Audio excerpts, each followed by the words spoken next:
It began as an ordinary walk on a warm summer's day. A couple was enjoying the gardens at Geldrop Castle, expecting nothing more than a peaceful afternoon together.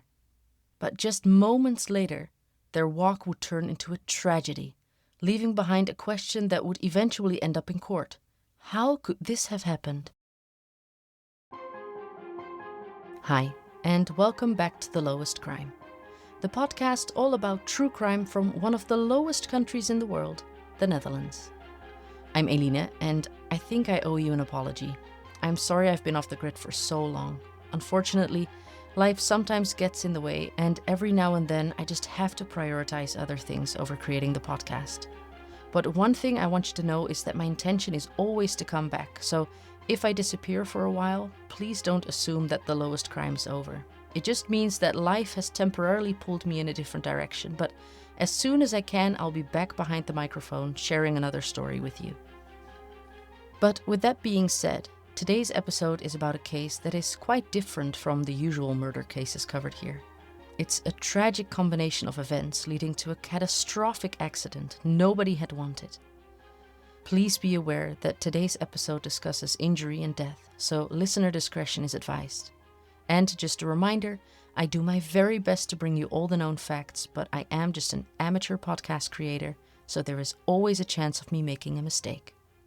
With that being said, this is the story of Jan and the fatal Highland Games accident in Geldrop.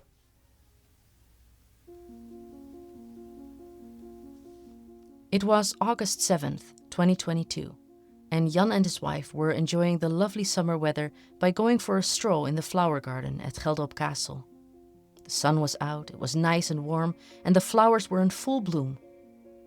It had been an ordinary summer's walk, the kind of thing that everybody does now and again. Around them, the grounds were lively. People were out enjoying the day, and nearby, on another field separated by a tall hedge, the Highland Games were in full swing. These games were originally based on the traditional Scottish competitions, but today they're mostly organized as local events where teams compete in different strength challenges. Things like tug-of-war, the stone put, and traditional throwing events like the caber toss and the Scottish hammer throw. It's usually a mix of serious competition and a relaxed, almost festival-like atmosphere, with people watching, chatting and cheering from the sidelines. As Jan and his wife enjoyed their walk in the park, they could hear the Highland Games in the background, lively, noisy, and full of energy. While they were walking, the games had moved onto the hammer throwing part of the competition.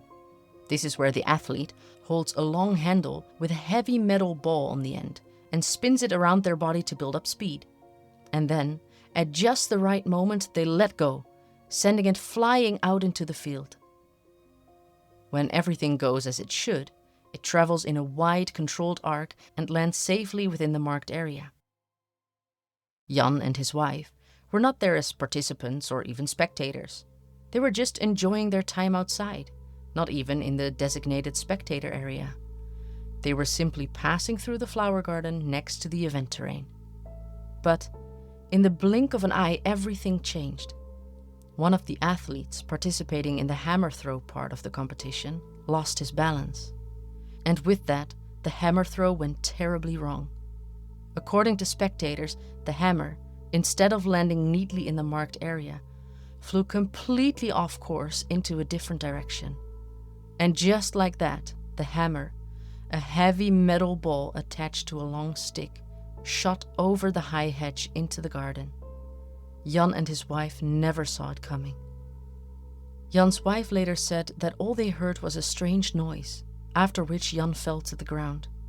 In the blink of an eye, that heavy metal ball thrown by the contester had hit Jan in the chest, causing him to collapse on the spot. Emergency services were called immediately and people rushed toward him. They did everything they could to try and save him, but there was nothing to be done. Jan died there, on the grounds of Kasteel Geldrop, during what should have been an ordinary walk with his wife. What I find an absolutely extraordinary detail is that Jan's wife, just shortly after it was decided to stop resuscitations, walked up to the young man who had thrown the hammer to comfort him and tell him that it was not his fault. and she would later state this in court as well. Because just imagine the tragedy on both sides. For Jan and his wife, of course, but also for the man who had thrown the hammer. The guilt must be unbearable. Everyone was absolutely shocked and devastated. How could this have happened? These were not people doing this for the first time. These were experienced players who even did international competitions. It was quickly concluded that the athlete who had thrown the hammer was not at fault and was therefore not prosecuted. Instead, the investigation focused on the organization of the Highland Games. Because although the accident itself had happened in just a matter of seconds, there were many questions about everything that had happened beforehand. For example, how could a hammer have left the throwing field? And why had people been able to walk through a garden directly beside such a dangerous event? And with that arose the question, who had been responsible for making sure the competition was safe in the first place? The investigation eventually focused on two men. One was the local organizer, who had been hired to handle the event's marketing and communications, and the other was a 52-year-old Belgian man named Tommy de Bay. He was the chairman and spokesperson of the Highland Games Federation Netherlands-Belgium, and had years of experience with Highland Games competitions. According to the court, he had been brought in specifically because of his expertise. He had recruited the athletes, had helped set up the throwing field on the day itself, and had acted as the competition speaker, as well as inspecting the grounds where the event would take place. And during that inspections, months before the event, he had been the one to approve the location. But the investigation later concluded that this inspection showed one of the biggest safety concerns in the entire case. As by now we know, the throwing field bordered a public flower garden, separated only by a hedge about 3 to 4 meters high. And because of that hedge, people walking through the garden couldn't easily be seen from the competition field. And at the same time, anyone in the garden had no idea what was happening on the other side as well. And during the investigation, it became clear that this was not hidden information.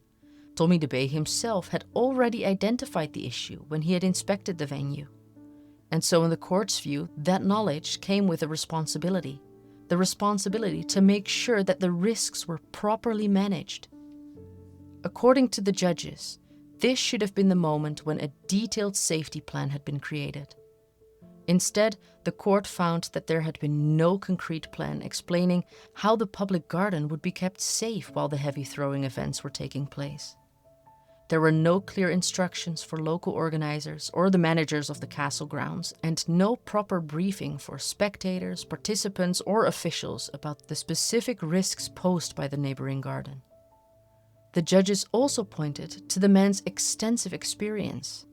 Because he had organized and participated in many Highland Games over the years, both nationally and internationally, they ruled that a much higher standard of care could have been expected of him than, for example, of an ordinary volunteer. In Dutch law, this is known as garantenstellung, meaning that someone with specialist knowledge carries a greater legal responsibility because others rely on that expertise. The prosecution argued that the defendant had failed in several important ways. They accused him of not properly assessing the risks of the venue, not putting sufficient measures in place to reduce those risks, failing to properly warn participants, officials, and visitors, and allowing the hammer-throwing competition to take place in a location where there simply wasn't enough room for it to be conducted safely, and therefore failing to prevent, or at least minimize, the danger that someone outside of the competition area could be struck by a hammer throw. One issue became particularly important. Throughout the proceedings, Tommy de Bay maintained that he had told organizers the neighboring garden needed to be closed, so he clearly understood that the garden posed a danger. But the court found that it was not enough to simply say it should be closed. He should have made sure that it actually was closed, and that it stayed closed during the event. But the court concluded that there was no evidence that he had actually ensured this happened. In fact, witnesses stated that nobody had warned them that the garden being so close was dangerous. The estate's groundkeeper said no one had ever told him that the area needed to be closed. But perhaps the most damning detail that came to light during the trial was that Tommy himself admitted that while the competition was underway, he himself had seen people walking through the garden. And even then, no further attempts were made to close off the area. According to the judges, that was the moment he should have intervened. Instead, despite knowing the risks, the event continued, and this specifically was seen as a crucial error in judgment. Because if he knew people were still walking in the danger zone, the judges ruled that he should have paused the games and made sure the garden was closed and remained supervised before allowing the competition to continue. However, not every accusation against Tommy de Bay was upheld. One of the other allegations against him was that the Highland Games had taken place without the necessary municipal notification and event permit. Investigation revealed that no application had ever been submitted. It was later concluded that the organizers had focused on the practical side of the event and simply failed to consider whether a permit was required, while confusing information on the municipality's website also added to the misunderstanding.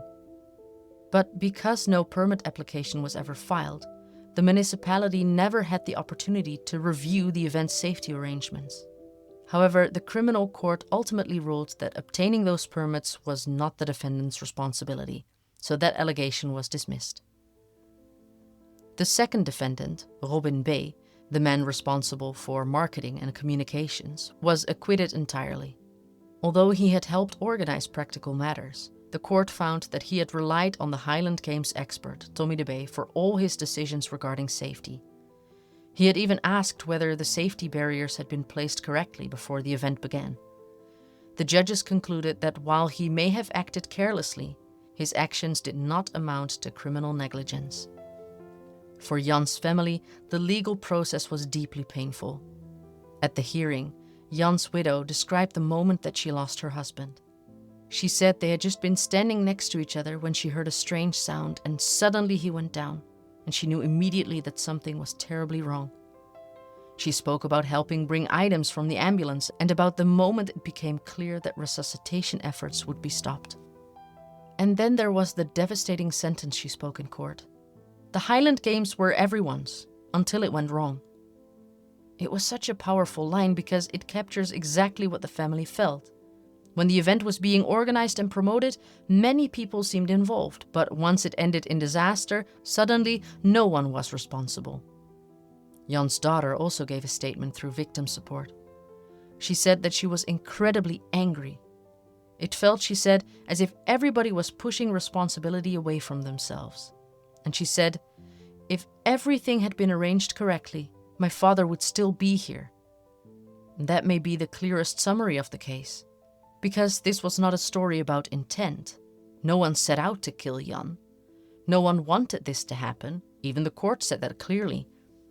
But the court also found that if the event had been handled differently, if the risks had been properly assessed, if the terrain had been appropriate for this type of event, and if the garden had actually been secured, then Jan would not have died.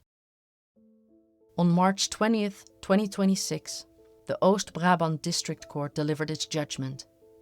Tommy de Bay was convicted of dood door schuld, roughly translated, involuntary manslaughter. He was sentenced to 140 hours of community service, with 70 hours suspended and a probation period of 2 years. The court also ordered him to pay compensation to Jan's family. Jan's widow was awarded €39,950.81 in damages. Jan's daughter was awarded €17,500 and Jan's son awarded the same. The court acknowledged the enormous suffering caused by Jan's death. It recognized that Jan was not just a victim in a case file, but a husband and a father, and that his family would carry the loss for the rest of their lives. At the same time, the court also said that Tommy had never wanted this outcome. This was not intentional violence. He too would have to live with the knowledge that through his failures, somebody had died. But the tragic fact remains that if the risks had been properly assessed and actions had been taken, Jan might still be alive today. And that is it for today. Thank you all so much for listening. If you appreciated this episode, please leave a like or a comment or consider subscribing. Also, if these types of cases interest you, be sure to check out a previous episode called From Prank to Tragedy, where an accidental fire had devastating consequences. If you want to support my channel even more, there's a Patreon page in the description. Thank you all so much for listening, and I look forward to seeing you in the next one.